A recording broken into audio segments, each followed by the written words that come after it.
These are the figures for the 14th of October.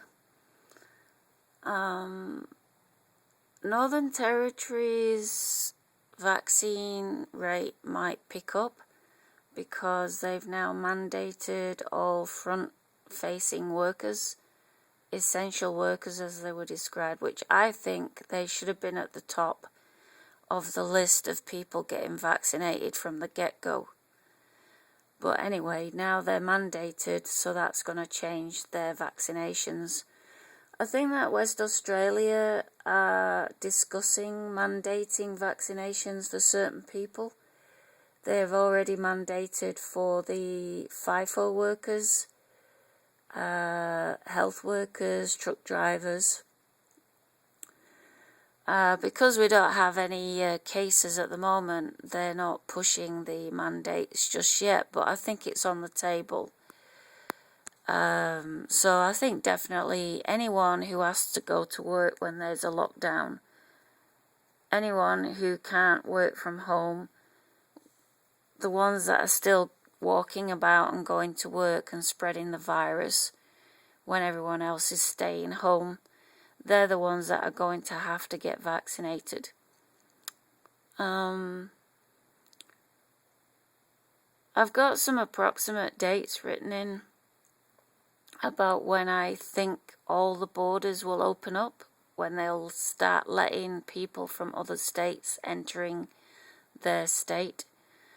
I know that ACT are going to have like a broader border between New South Wales and the ACT in the regions, but it might depend on whether New South Wales, Greater Sydney, opens up to the regions or not, because if they do, those regions aren't up to the same vaccination rate as the city is. So they really should be sorting out their pockets of resistance before opening up. But the other problem is New South Wales are going to go to another opening before they've seen the results of the previous increased opening. So they had a more cautious opening, and we won't see the results of them increasing that opening until the week after they increase further. So I think that is not based on health advice. If it is based on anybody's health advice, it's based on politicized health advice. I think that the health advice in Sydney has always been based on pressured scientists, inverted commas. Anyway, what we got? So South Australia is catching up on second doses of 60%. They're going to reach 60% on the same day, if not overtake. But like I said, with these mandates, that might change now. They did have some days come down today, but they've got a month to get vaccinated, so it doesn't mean they're going to run out and get vaccinated necessarily. But in the next month, things will probably pick up, whereas Queensland, South Australia and West Australia, they don't have those kind of mandates right now. So that'll be purely their drives and their communication with certain cultures to get their vaccination up. I wanted to just say about what I said about Tasmania's outbreak and how they're being very cagey about where they live. I'm saying that because nobody is allowed to say anything bad about Aborigines because it's a touchy subject, and the Aborigines have become louder and louder in their objections to the way that they perceive they are treated by the rest of society. So everybody walks around them like walking around eggshells, and they're very it looks a bad look. It's bad optics to attack them because they feel victimized.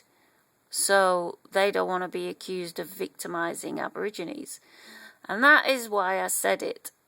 That's why I made the comment that it's probably an Aboriginal community. And they don't want to say that because they don't want to stigmatize, oh, the Abos, you know, or whatever reaction that, or, oh, you're blaming the Aborigines for this. So that's why I think they're keeping it quiet. But really and truly, they're not helping themselves. If it is an Aboriginal community, that community needs to know. They're at greater risk, actually. They have worse health outcomes than other communities. So they should be warning those people. But so by mollycoddling them and pussyfooting around them and walking on eggshells, they're not helping them, and they're not helping themselves either. You need to be able to have an open and frank and honest conversation with people. It is what it is. If that's where it is, that's where it is. If that's where the outbreak is, that's where the outbreak is. Forget about what they are or where they're from. That's where it is. It's got in there, and they need to know so they can respond promptly. Anyway, what else have we got? So 3 days to the ACT in New South Wales. ACT are going to broaden their opening a little bit more. On Friday, they said, so actually that might not be 3 days, I'm not sure. But yeah, definitely in 3 days there's going to be another change from the eastern states. Another week and Victoria and Tasmania will be at 70%. Tasmania are already open. They didn't mention any lockdowns about their breach. So they're already open, so it doesn't affect them. But Victoria are going to tentatively open. So in a week's time, we'll find out what kind of opening it's going to be. I mean, they're saying that they're holding the Melbourne Cup. But if it's for fully vaccinated people, then I don't see why not. And I think it's a good incentive. It's a good motivator to get people in Melbourne to get vaccinated, because people really love the Melbourne Cup. So, and probably people from other states are going to want to go to that too. I don't know what the situation is, whether you're allowed in Victoria or not. I mean, New South Wales should be allowed into Victoria. And their rate has gone down. I mean, I don't know whether it's spreading behind the door. We're not going to know. But only fully vaccinated people will be allowed to travel around. So, yeah, that will be interesting to see if the borders come down between Victoria and New South Wales. I mean, New South Wales has got less cases than Victoria. But like I say, the less cases you have coming into your state, the better right now. I mean, they got up to 2,200 cases, so they might not want anybody coming in right now, even if their cases are lower than theirs. They're still at like 400 cases, New South Wales. Plus, they've opened unsafely, so they could have the virus spreading around, because they're bound to be people that'll take advantage of people being out and walking about. You can't stop everybody, so it makes them easy. It makes it easier for them to be out with the vaccinated. You can't stop everybody and say, "Let me see that you're fully vaccinated." I've got to go.